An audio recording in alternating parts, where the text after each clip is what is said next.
Welcome to the Path to CPO, where we peel back the layers of success and delve into the journeys of the most dynamic Chief People Officers.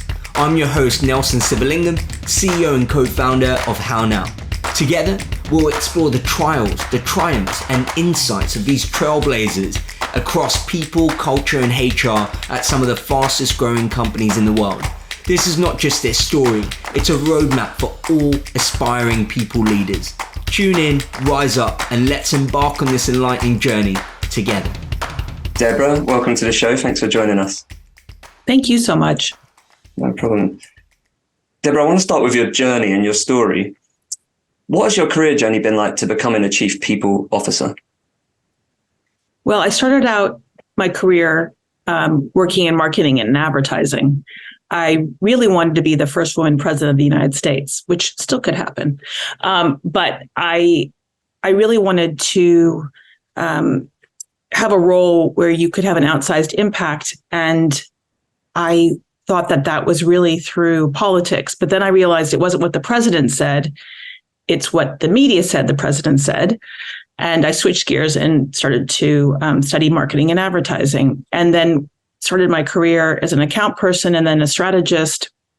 And I did that for several years, working at different agencies. And then I went to work in Asia for a few years, still in marketing and advertising, came back, did more of that work, and then got married and had my son. And when I had my son, I realized I needed a 9-to-5 job in advertising. And I called every recruiter I knew in town, and they said, what do you want to do? And I said, I need a 9-to-5 job. And they said, a 9-to-5 job in advertising? And I said, yeah, otherwise I will never see my child. And that's not the intention here. And there was a woman going on maternity leave. And they said, well, she works a 9-to-5 job. She's a recruiter. Would you be interested in filling in for her? And I said, sure, I'll try it. And I did that for a few months while she was out on leave. And I really liked it. I liked helping people find a role that they could be great at. I knew what I was looking for because I had hired other people. And I decided to become an executive recruiter. And that led me to have more flexibility and the ability to also meet people and help them to get where they wanted in their career, and also to work with clients, which I really liked doing, to help them find amazing talent. After a few years of doing that, it wasn't enough for me. I felt like I was missing something in the sense that you only saw it from one perspective. You saw there was a gap in their talent. They pursued you to find that person. You find that person, and then you're on to the next thing. You don't really understand the impact they're having. You don't really understand their talent strategy. You don't really understand really the strategy of the company and how it all works together in a bigger picture. And that was missing for me, and it felt emptier. I decided at that point that I needed to change gears. And I started to call different headhunters and say, I'm thinking about pursuing a role in human resources. And I really had no right to do that because I only knew talent acquisition. But finally, I got a interview with WPP, the head of talent there, which is a massive advertising and marketing firm and holding company. And I spoke to the head of talent there, and she said, Deborah, I think you could do human resources. And based on your experience, I'll keep you in mind. And then 2 weeks later, I got a call to be an executive director of talent at a division of Gray Advertising. And I interviewed for the job, and I got it. And I oversaw all of talent acquisition, all of HR, all of benefits, all of learning development, the whole, as they say, the whole enchilada. Again, a job I had no right to have. But what I did was endeared myself to my team to say, there are pieces of this that I know really well, and there are pieces I know nothing. And I really want you to reverse mentor me.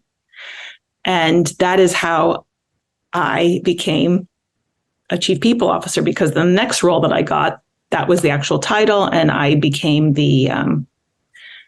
I've now had several Chief People Officer roles in the interim.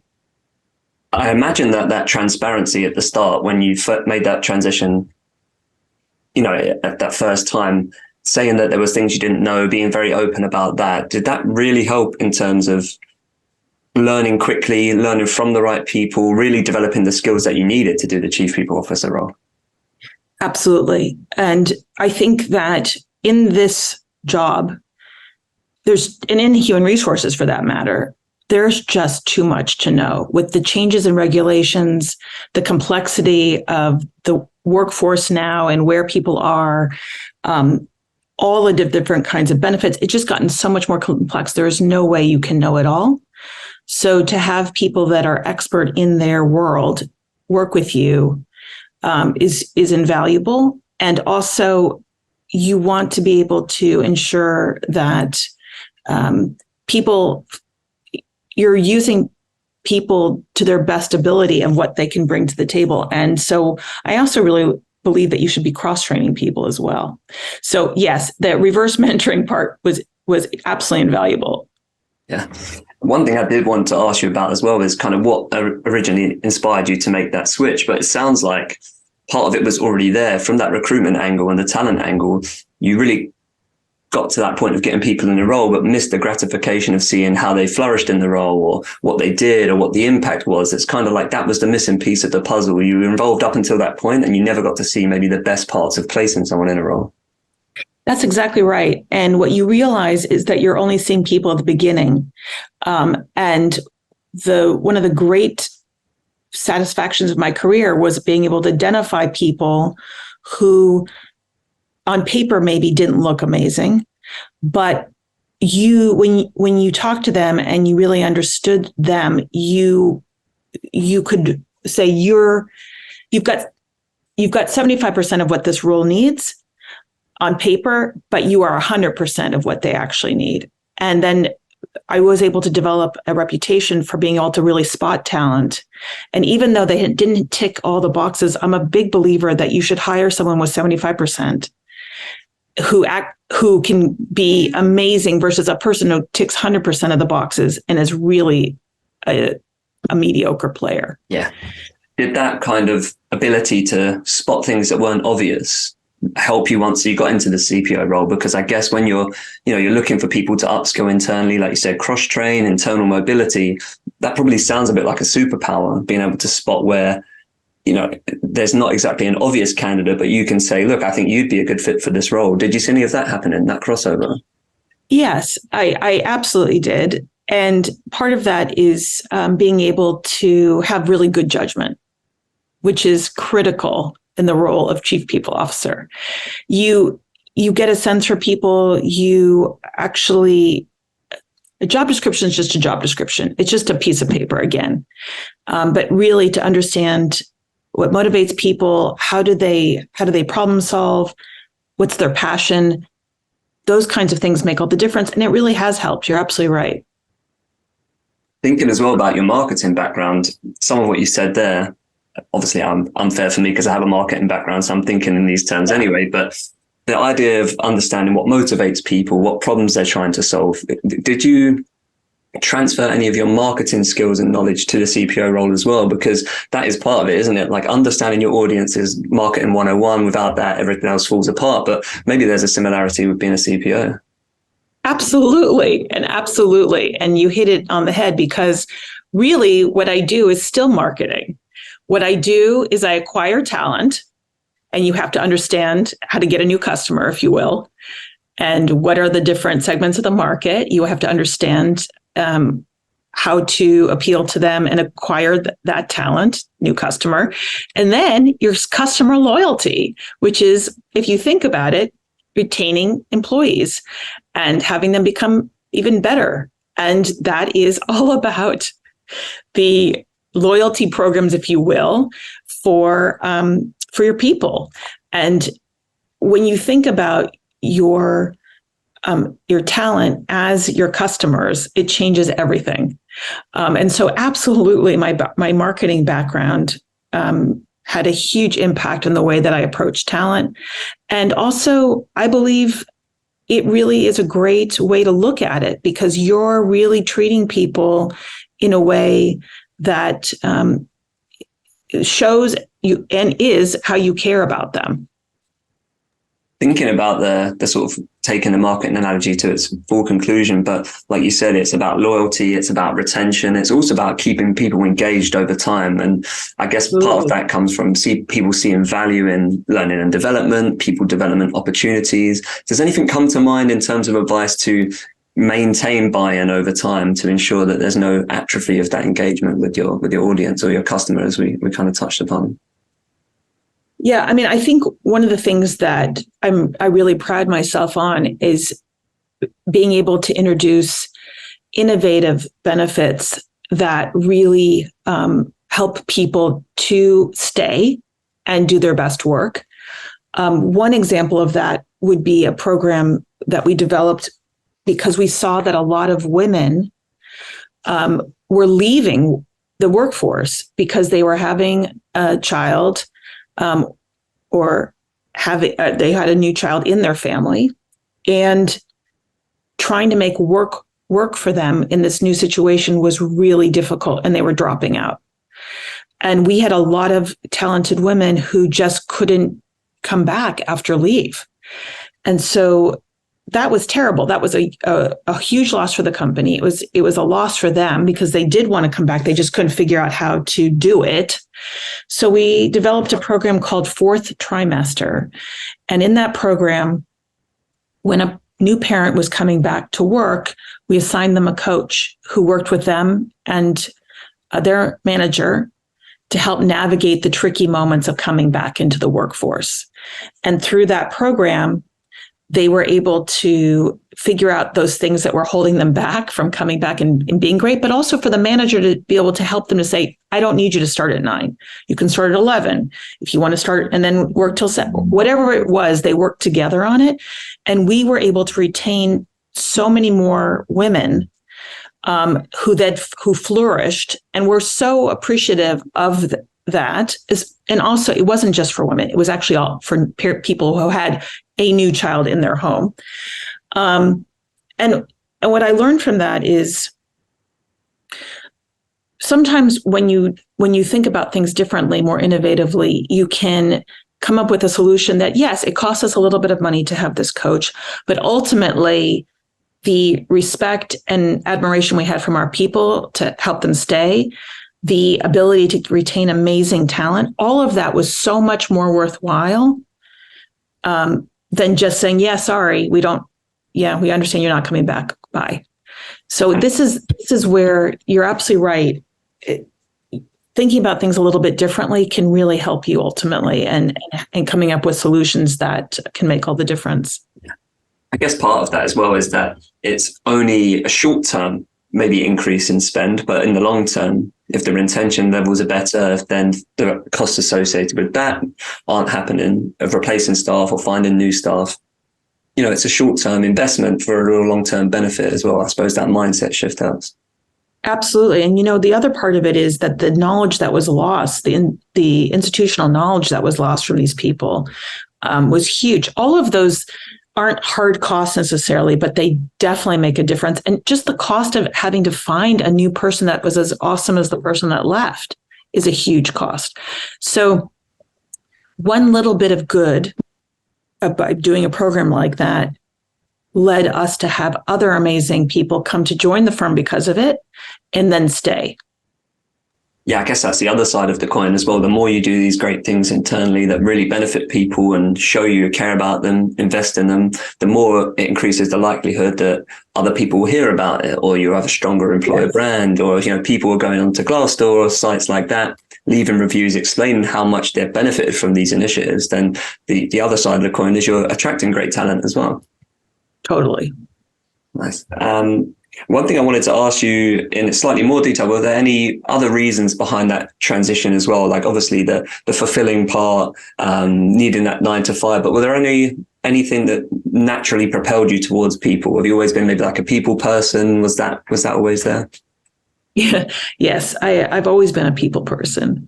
I actually really enjoy people. I like meeting people. I like learning about people.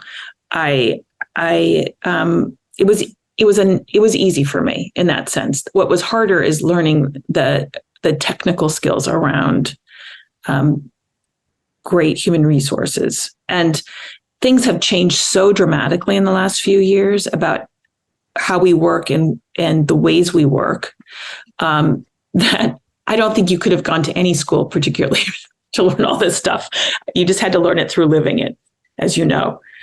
Yeah, no, 100%. I mean, for me personally, by the time I finished my degree in marketing, everything that I learned was almost redundant because we were coming right into the age of more paid ads, more SEO, more social advertising.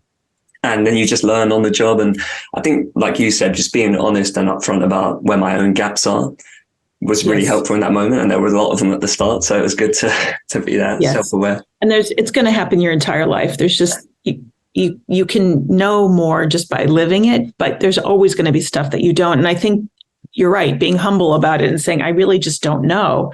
And having other people help you is huge. It's really important. And I really appreciate that. I really appreciate when people say, I don't know, but I really want to learn. Yeah, it's great to have that openness.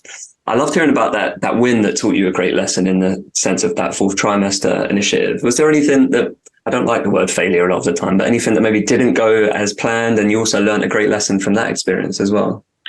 Yes, of course, there have been many times where I've learned a great lesson. But I think one of the things that sticks with me to this day is when I was working for an innovation management consultancy design studio called SY Partners, which works with the C-suite of companies to help them make the bold moves they need to make in order to move their company along. And we were looking for extraordinary people who not only were great at consulting, but also didn't want to work at a firm like a McKinsey or a Bain or a Boston Consulting. So they loved consulting, but they didn't want to work at those kind of companies. They wanted to be able to work with clients, but also were extremely creative. They were, in the weekends, they would be making, coffee tables out of wine crates. So they had that ability to be very creative thinkers. They were consultants, but not consultants. They had incredible analytical skills, but yet were magical people who, people just were charmed by them. And it was just so much to ask of one person. And it was really hard to hire for people. We'd get 10,000 resumes and we'd hire one person.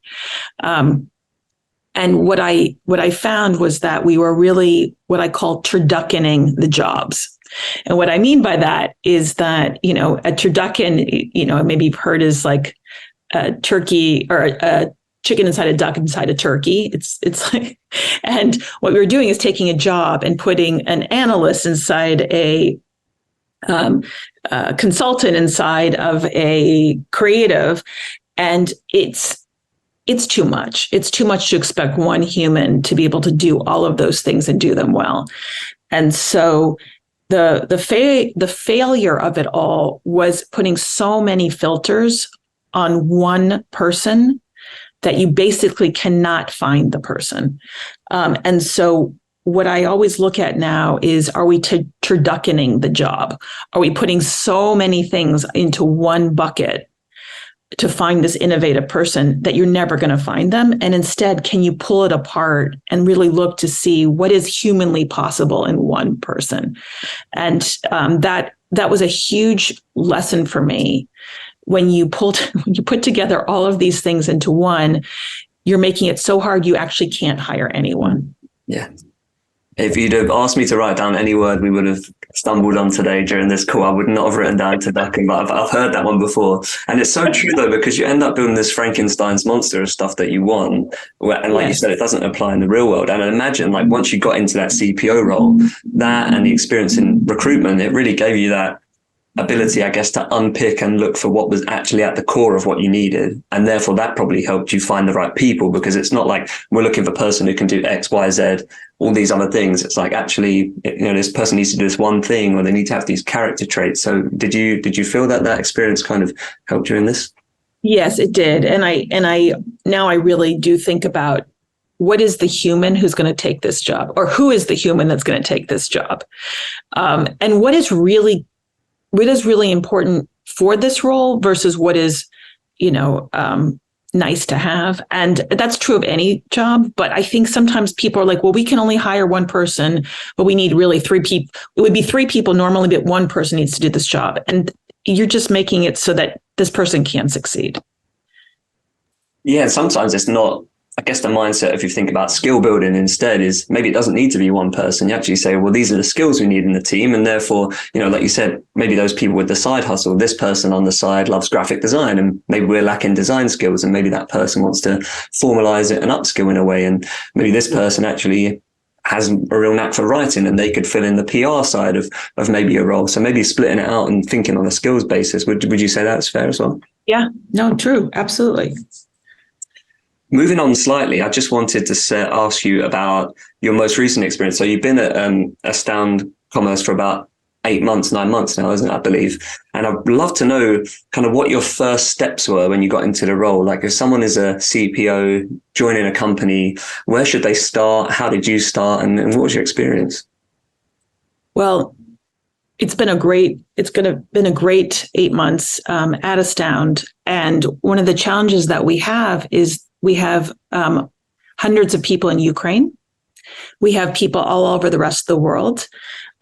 We work in helping clients to develop their e-commerce. And what I've found is that in some ways we are a very sophisticated company that's been around for 20 some odd years. And in other ways, we're like a startup. We don't have some of the things that you would expect at this point in our journey. So one of the things that I have been focused on is to really understand what are the things that we need to really develop at this time. One of them is being able to have a more streamlined approach to performance management. That was something that became very clear. We had a lot of different ways of doing things around the world, which made it very complicated to operate. How do we streamline that? Another thing that I've been really focused on since I've been here is to make sure that the people that we have are able to do their best work. So meaning that to give them more flexibility. So working from different places, being able to be safe because of the war in Ukraine, ensuring that we have good backup plans if people aren't able to do what they need to do, and so that our operation is seamless. And then also just making sure that from an L&D perspective, that as things evolve so quickly, that our technical skills are second to none for our people, and that they have the access to learning and development at any time to be able to get to the next level, pursue areas that they're interested in, and just ensure that they're able to become an even better version of who they are today at work. Hearing you mention those things, they all feel personally things I would buy into quite easily, right? You're like looking at the context of the organization, maybe looking at what's missing, so therefore we can have maybe some immediate impact. Developing skills to keep up with the pace of change. They all seem like things people can get behind quite easily. And did you find that when you came in and said, these are the priority areas, or this is the early things we want to do, did you find that people bought in quite easily to the ideas? Yes, I think that they've been wanting them for a very long time. And it seems like now is the right time. Were there any people in particular that you worked with early on? Like I know a lot of the time people maybe ask who's the first port of call, which departments should I work with, which job roles should I kind of try and align myself with, or especially during that problem diagnosis part. But were there any people in particular you found really useful to lean on as you joined the company? Yes. I mean, there are many, but I think the most important thing is to really go far and wide when you're first joining.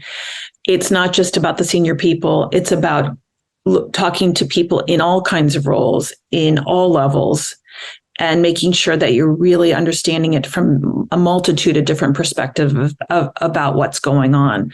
And so that those first, couple of weeks particularly was just having a lot of dates, if you will, and learning about the people and and making sure that you had a really good grasp of what's working, what's not working. And I have to say that the people are some of the kindest and smartest people I've worked with. And I feel so lucky to be there, and deeply, deeply helpful to me in order to understand the things that I should be focusing on in my first few months there. That's really awesome to hear. I think you nailed it earlier when you said, if we were thinking about it, like a marketer, we'd think, who are our customers? And there's people all across the business who are our customers in different ways. So building that personal bond and understanding what motivates them, what their problems are early on, I'm sure it stood you in amazing stead. And it's cool to hear that you've got a really good culture there. And I guess if it felt that way, it probably felt that way quite quickly as well, which is nice. It is. And like I said, I can't say enough good things about that. To think a little bit about something outside necessarily of the sort of career path, but I noticed on your LinkedIn profile, you've done leadership coaching for quite some time. And I wondered if that had any sort of spillover benefits into what you do as a CPO, or if it's influenced your approach in any way as well. Yes. One of the programs that I really loved was an initiative that I worked on when I was at W2O. What I realize is that oftentimes executive coaching is for the most senior people of the company. But the truth of the matter is the people who often can use coaching the most are people earlier in their careers, not maybe right when you first come or you first start your career, because everything's new. But a few years into your career, that's when you're having challenges with your boss. That's when you're having challenges with the client. That's when you're having challenges with your colleagues. That's when you're really at that moment where you're like, I just don't know what to do. I've tried everything. And we introduced a program there where after you'd been with us for 2 years, you were able to get your own executive coach.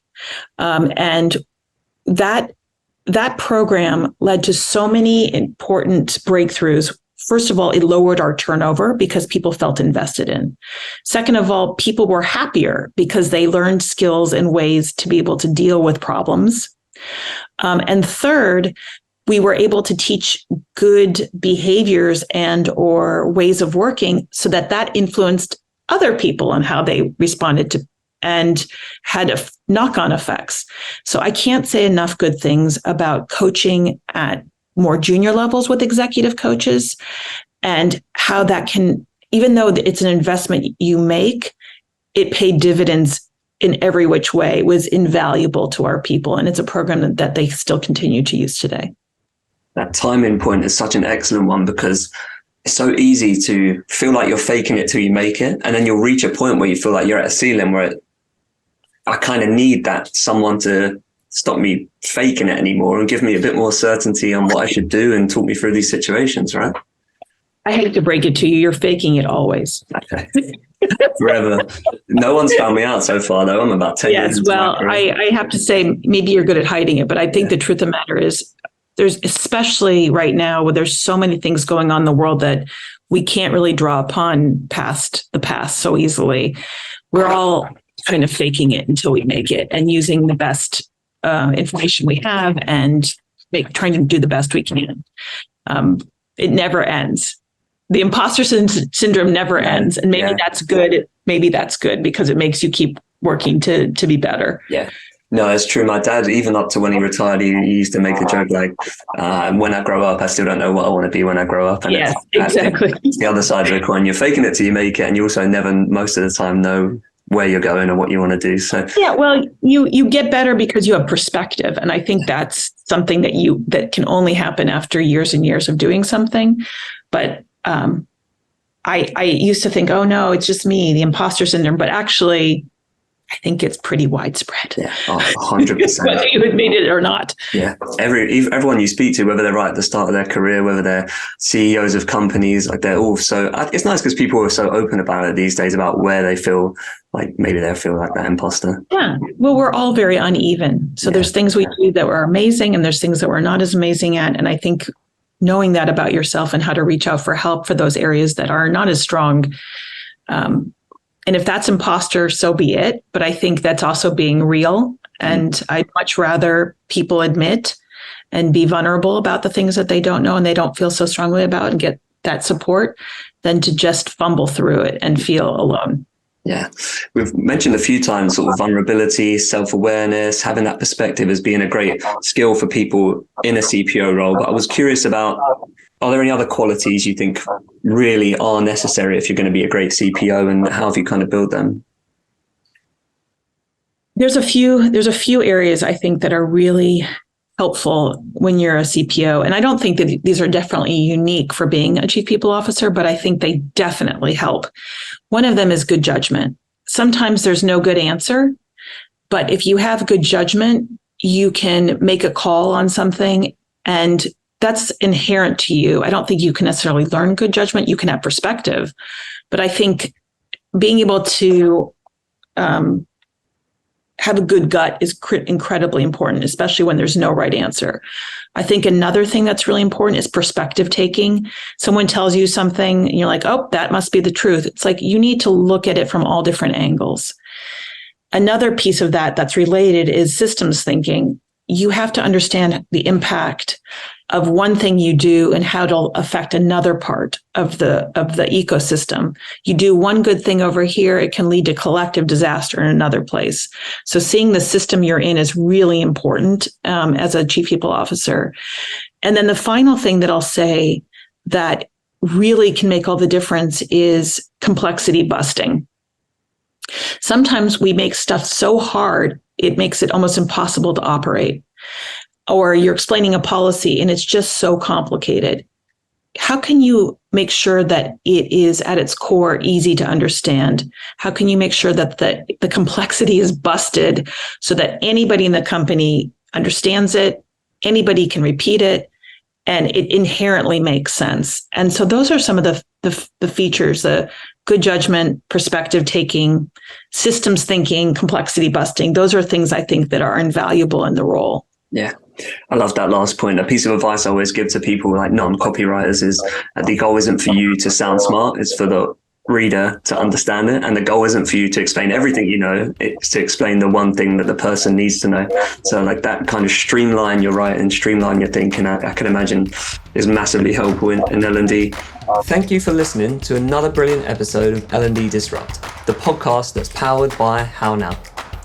Our learning experience platform helps companies bring relevant learning and skills into the flow of work to make meaningful learning a part of everyday work. But don't just take our word for it. Here's what some of our customers have to say. And if you like what you hear and want to learn more about HowNow, just use the link in the description to book a demo. As a loyal L&D Disrupt listener, we'll send you a swag pack containing a copy of the book Learning at Speed and some HowNow merch once we've shown you around. And we needed somewhere to have a central home for all of the learning content that was being created at pace. And we also really wanted to support a modernised learning. So moving to that 70-20-10 model, where learning is really integrated into the flow of work at the point of need. And we knew that HowNow would be the perfect platform to support with that modernised approach. And I was confident that HowNow was right for FitFlop because it passed the eyeball test at the Learning Technologies Conference, number one. Does it look like it's going to be user-friendly and people might actually want to use it? My previous companies, I'm used to using very clunky LMSs that don't do much to help with engagement. We've just launched HowNow actually, where I am at the moment with Lucid Group, and what we've focused on is the building of habits around learning. So trying to get people into healthy and regular habit of learning so that it becomes an everyday activity as opposed to something they have to take lots of time out. We're very time poor. The tools they've got, the information they need is where they need it at the point. So integrating into Microsoft Teams as we use it or any other collaboration tool, making sure that any learning is accessible at their point of need. So where they can ask a search first question and then we can provide them the information they need straight away.